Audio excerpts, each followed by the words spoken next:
लोकसभा चुनाव 2024 में अब 2 महीने से भी कम का वक्त रह गया है।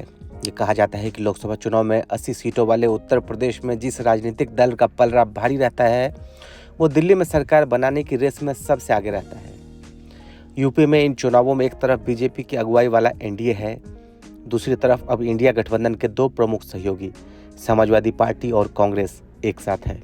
बहुजन समाज पार्टी यानी बीएसपी प्रमुख मायावती ने इन चुनाव में अकेले लड़ने का फैसला किया है, लेकिन अब बीएसपी के सांसद मायावती का साथ छोड़ रहे हैं। तमाम तरह की अटकलों के बीच सांसदों ने धीरे धीरे पाला बदलना शुरू कर दिया है। बीते कई दिनों से रिपोर्टों में दावा किया जा रहा था कि मायावती या बीएसपी की ओर से किसी तरह का जवाब न मिलने पाने के कारण बीएसपी सांसद दूसरी पार्टियों के संपर्क में हैं। अब ये संपर्क संबंध बनने में तब्दील हो चुका है। पहले गाजीपुर से बसपा सांसद अफजल अंसारी को समाजवादी पार्टी ने टिकट दिया। अब अंबेडकर नगर से बसपा सांसद रितेश पांडे बीजेपी में शामिल हो गए हैं। अमरोहा से सांसद दानिश अली को बीएसपी पहले ही पार्टी से निकाल चुकी है।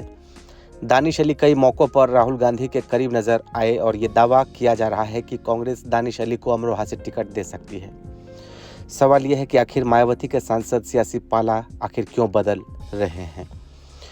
रितेश पांडे ने रविवार को बसपा की प्राथमिक सदस्यता से इस्तीफा दिया। इस्तीफे को रितेश पांडे ने सोशल मीडिया पर साझा किया। मायावती को लिखे पत्र में रितेश पांडे कहते हैं, लंबे समय से मुझे न तो पार्टी की बैठकों में बुलाया जा रहा है, न ही नेतृत्व के स्तर पर संवाद दिया जा रहा है। मैंने मुलाकातों की कई कोशिशें की, कोई नतीजा नहीं निकला। मैं इस निष्कर्ष पर पहुंचा कि पार्टी को मेरी ज़रूरत नहीं है।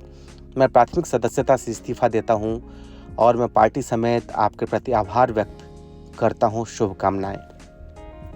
9 फरवरी को ही रितेश पांडे ने पीएम मोदी संग मुलाकात की तस्वीरें सोशल मीडिया पर साझा की थी और भुज भूकंप से लेकर कोरोना जैसी महामारी से निपटने का श्रेय देते हुए पीएम मोदी की तारीफ की थी। बीजेपी में शामिल होने के बाद रितेश पांडे ने कहा कि बसपा में मैं पिछले 15 साल से था। मुझे बसपा से बहुत कुछ सीखने को मिला।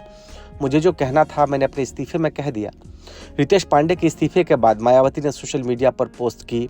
मायावती के आधिकारिक हैंडल से लिखा गया, अब बसपा के सांसदों को इस कसौटी पर खरा उतरने के साथ खुद को जांचना है कि क्या उन्होंने अपने क्षेत्र की जनता का सही ध्यान रखा, क्या अपने क्षेत्र में पूरा समय दिया, साथ ही क्या उन्होंने पार्टी और आंदोलन के हित में समय समय पर दिए गए दिशा निर्देशों का सही से पालन किया।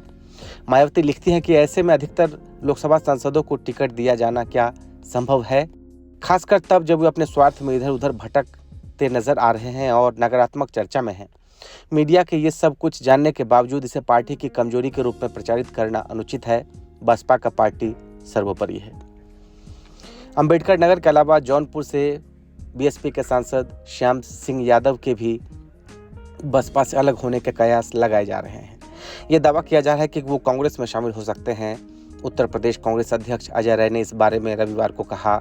जौनपुर से बीएसपी के सांसद श्याम सिंह यादव राहुल गांधी जी का स्वागत करने आगरा में आ रहे हैं। कांग्रेस मजबूती के साथ खड़ी है और जो बीजेपी में जा रहे हैं वे पद के लालच में जा रहे हैं, वे सत्ता में जाना चाहते हैं।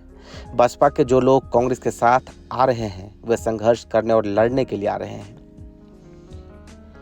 श्याम सिंह यादव दिसंबर 2022 में राहुल गांधी जी के भारत जोड़ो यात्रा में शामिल हुए थे। हालांकि बाद में यादव ने कहा कि वो निजी हैसियत से इस यात्रा में शामिल हुए थे। कुछ दिन पहले द इंडियन एक्सप्रेस अखबार में एक रिपोर्ट में दावा किया गया था कि उत्तर प्रदेश में बीएसपी के 10 में से ज़्यादातर सांसद दूसरी पार्टियों के संपर्क में है। अखबार ने लिखा था कि ये सांसद मायावती और पार्टी की ओर से निष्क्रियता के चलते खफा हैं। इन सांसदों को डर है कि लोकसभा चुनाव में उनको टिकट मिलेगा भी या नहीं मिलेगा। उत्तर प्रदेश में लोकसभा की 80 सीटें हैं। 2022 के बाद से बीएसपी ढलान पर है। 2019 में 10 सीटें जीतकर मायावती ने अपनी ताकत दिखाई थी। इस चुनाव में बीएसपी समाजवादी पार्टी के साथ गठजोड़ कर चुनावी मैदान में उतरी थी। 2014 में बीएसपी जब अकेले लड़ी तब वो एक भी सीट नहीं जीत सकी थी। 2019 लोकसभा चुनाव के बाद बीएसपी ने समाजवादी पार्टी से अपनी राहें अलग कर ली थी और 2022 विधानसभा चुनाव में अकेले दम पर मैदान में थी। इस चुनाव में बीएसपी सिर्फ एक सीट जीत सकी थी। 2024 चुनाव में यूपी में समाजवादी पार्टी 63 और कांग्रेस ने 17 सीटों पर चुनाव लड़ने का फैसला किया था। इंडियन एक्सप्रेस की रिपोर्ट में कहा गया कि बीएसपी के सांसदों को इस बात की चिंता है कि इस बार उन्हें टिकट मिलेगा या नहीं। अखबार के सूत्रों ने बताया कि बीएसपी सांसद से अब तक पार्टी के नेतृत्व ने अब तक चुनाव के मद्देनजर कोई संपर्क नहीं किया। एक बीएसपी सांसद आरएलडी के संपर्क में भी है। आरएलडी ने हाल ही में एनडीए में जाने का फैसला किया था। पश्चिमी यूपी से एक और बीएसपी सांसद बीजेपी के संपर्क में है। माना जाता है कि इस सांसद ने बीते साल घोसी सीट पर हुए उपचुनाव में बीजेपी की मदद की थी। हालांकि ये सीट सपा के पास चली गई थी। एक और सांसद के सहयोगियों ने बताया कि बीजेपी की पुष्टि का इंतजार कर रहे हैं और वो अपना ही संगठन बनाने की दिशा में बढ़े हैं। बीएसपी के आलोचक अक्सर कहते हैं कि मायावती जमीन पर वैसे नहीं दिखती जैसे बाकी राजनीतिक दल दिखते हैं। हालांकि बीएसपी की ओर से ऐसी आलोचना को खारिज किया जाता रहा है। लोकसभा चुनाव 2024 में मायावती ने अकेले लड़ने का फैसला किया है। मायावती ने कहा कि गठबंधन में चुनाव लड़ने से बीएसपी को नुकसान होता है। मायावती ने बीजेपी और कांग्रेस पर दलितों के लिए काम न करने का भी आरोप लगाया। बीएसपी अकेले लड़कर सिर्फ 2007 में जीत सकी थी। जानकारों का कहना है कि बीएसपी सिर्फ अब तभी जीत सकी थी जब वो अपने पारंपरिक वोट बैंक से अलग जाकर वोटर्स तक पहुंचे थे। 2022 विधानसभा चुनाव में बीएसपी सिर्फ एक सीट जीत पाई थी और उसका वोट शेयर बस 12% तक था। वरिष्ठ पत्रकार और राजनीतिक विश्लेषक शरद प्रधान ने बीबीसी से कहा कि 1980 के दशक के बाद से देखा जा रहा है कि बीएसपी किस तरह मौका परस्त राजनीति करती आ रही है। शरद प्रधान ने कहा कि बीएसपी कब किससे पल्ला झाड़ ले और किसके साथ मिलकर सरकार बना ले, ये कहा नहीं जा सकता।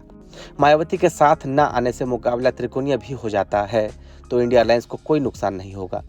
प्रधान के मुताबिक इंडिया गठबंधन वालों को खुश होना चाहिए कि मायावती उनके साथ नहीं आ रही है। इसमें वो शामिल होती तो मायावती को फायदा होता, इंडिया गठबंधन को नुकसान।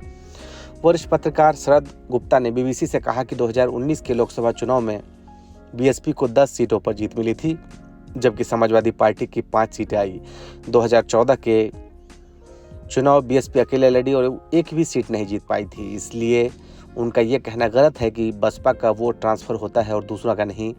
ऐसा नहीं होता कि बीएसपी 0 से 10 सीटों पर नहीं पहुंचती। और आपको कैसा लगा वीडियो को लाइक करें, चैनल को सब्सक्राइब करें। बहुत बहुत शुक्रिया आप सभी का।